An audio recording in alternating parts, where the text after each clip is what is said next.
You're about to discover 12 behind-the-scenes facts about the 1999 action-adventure film The Mummy. And the first one is that Brenden Fraser literally suffered for his art, because he actually passed out while being hanged. And the reason is because he wanted to make sure his performance for his close-ups looked really convincing. So he kept asking the crew to tighten his noose so that it would look like he was actually choking. But Fraser got what he asked for because while they were filming, he collapsed on the ground. And everyone on set thought he was just joking until he didn't get up. But to everyone's relief, he eventually came to and suffered no major injuries. Rachel Weisz and Arnold Vosloo also suffered in their own way while filming some of their scenes. For example, it took 9 days to film the catacomb scene where Evelyn is shackled to a stone bed to be offered as a sacrifice to resurrect Anck-su-namun, which meant Rachel Weisz had to be tied to the stone bed for 9 straight days of work. But perhaps Arnold Vosloo had it worse, because when Imhotep is mummified and buried alive, Vosloo had to be completely wrapped up in rags for 4 hours to shoot his live burial scene. The director Stephen Sommers also suffered for his art, but not because of any injury he sustained during filming, but because of the frustrations he endured while working with the extras. In the audio commentary, Sommers admitted that it took 12 takes just to get this guy with the poker to move on cue. And this shot took several takes to get the pharaoh's bodyguards to look down at the pharaoh's dead body at the same time.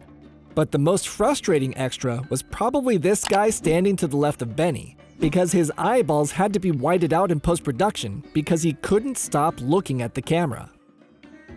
A couple interesting facts about the library scene is that when Evelyn accidentally gets herself stuck balancing on top of the ladder, they dressed a stuntman up in drag to show Evelyn high up on the ladder.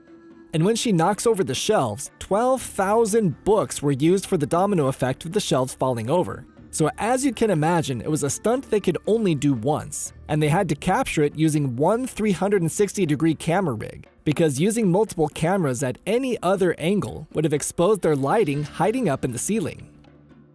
Another amazing stunt was when Warden gets a beetle in his brain, and then he slams himself into a wall so hard that he falls over backwards and dies.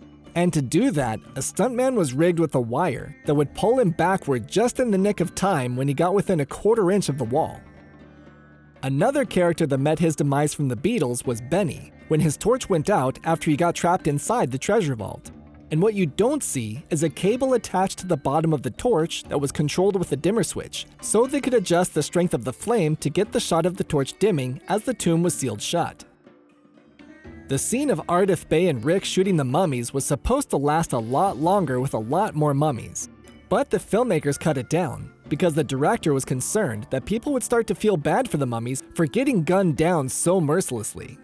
And another change that was made at the last minute was about Ardith Bey's survival, because during the climax, it's pretty clear that he sacrifices himself while fighting off the mummified priest to allow Rick and Jonathan to escape. But the director enjoyed working with the actor so much and felt he was such a strong, charismatic presence in the movie that Sommers rewrote the ending at the last minute to keep him alive, so that Ardith could come back for the sequel. Click the video on the screen to discover more interesting facts about The Mummy or other great action-adventure films right here on Fun Fact Films.